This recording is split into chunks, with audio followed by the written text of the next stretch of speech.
कि हमारी जो चुनौती है, याद करना, जो लोग उनके बीच में उन्हें समाज और राष्ट्र की मुख्य धारा से अलग करने का काम करते थे, ये वही लोग हैं, ये वही लोग हैं। आप देख रहे होंगे इन सबके इन कारनामों को, इनके वे कारनामे जो फेक अकाउंट बनाते हैं सोशल मीडिया में और फिर उसके बाद जातीय संघर्ष की स्थिति को पैदा करते हैं, एक जाति को दूसरी जाति से लड़ाने का काम करते हैं। ये वही लोग हैं। मैं देख के ताज्जुब कर रहा था,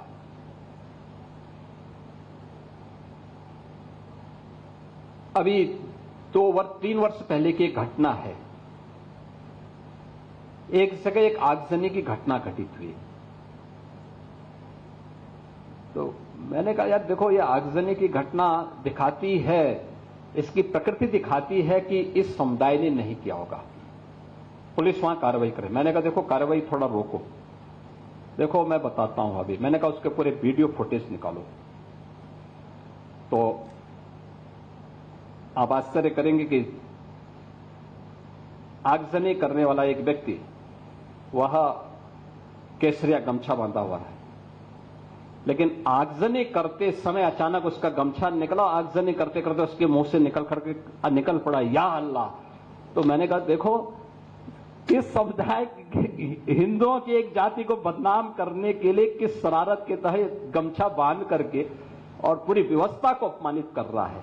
ये चीजें दिखाती है कौन लोग हैं जो फेक अकाउंट बना करके जातीय संघर्ष की स्थिति को पैदा करना चाहते हैं और उन तत्वों को, छुपे हुए उन दुश्मनों को जो समाज की शांति को भंग करना चाहते हैं, अगर हम उन्हें चिन्हित करके समय रहते हुए उनका वॉकआउट कर सकें तो समाज की एकता में बाधक ऐसे तत्वों को भी बेनकाब किया जा सकता है, राष्ट्रीय एकता को भी और सुदृढ़ हम बनाने में मदद कर सकते हैं। वर्तमान में इस सावन का महीना है, सावन के महीने के ठीक पहले,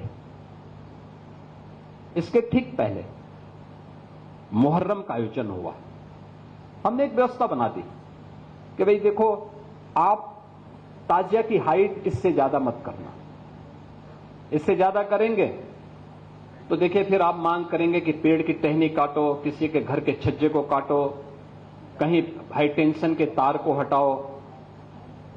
अब एक आयोजन के लिए हम हाई टेंशन तार हटाएं, एक बड़े तबके के लिए, गांव के लिए या शहर के लिए बिजली बाधित कर दें, तो ये तो उन लोगों के साथ अन्याय है भाई, जो बिजली बिल का भुगतान कर रहे हैं।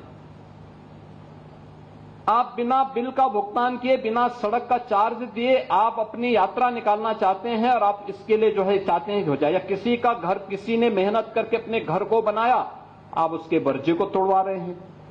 एक पेड़ को लगने में 40 साल 50 साल लगते हैं, आप उसकी टहनियों को कटवा रहे हैं। क्यों कटवाएंगे आप? क्या अधिकार है आपको? हमने कहा ये नहीं होगा। जौनपुर में जबरदस्ती उन्होंने बड़ा ताजिया उठाया और हुआ क्या, वो हाई टेंशन की चपेट में आया, 3 लोग मर गए।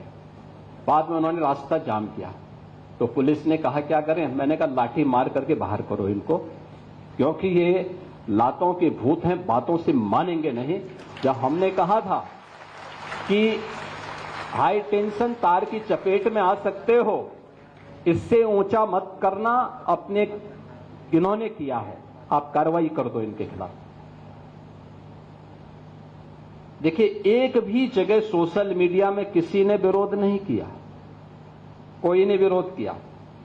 उत्तर प्रदेश में तो हम लोगों ने व्यवस्था भी बनाई हुई है कि वे अस्त्र शस्त्र से आप प्रदर्शन नहीं करेंगे, नहीं तो मुहर्रम का हर जुलूस उत्पात का, आगजनी का, तोड़फोड़ का कारण बनता था। बहन बेटियां सड़कों पे नहीं निकल पाती थी।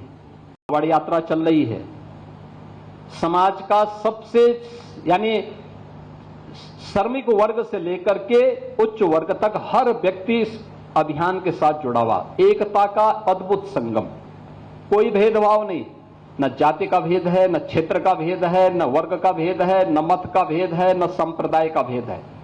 हर हर बम बम बोलते हुए जाते हैं, 300-400 किलोमीटर पैदल जाते हैं, फिर वहां से जल लेकर के कावड़ को कंधे में रख करके फिर उसी प्रकार से उसी भक्ति भाव के साथ चलते हैं।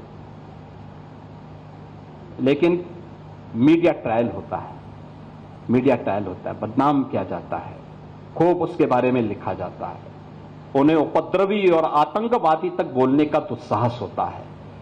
यह वह मानसिकता है जो हर प्रकार से भारत की विरासत को अपमानित करना चाहती है। ये वही लोग हैं जिन्होंने जनजातीय समुदाय को भारत से अलग करने का प्रयास किया, उन्हें भड़काने का काम किया, उन्हें भारत के खिलाफ संघर्ष करने के लिए हर स्तर पर षड्यंत्र किए। ये वही समुदाय है जो भारत की आस्था का सदैव अपमान करता है,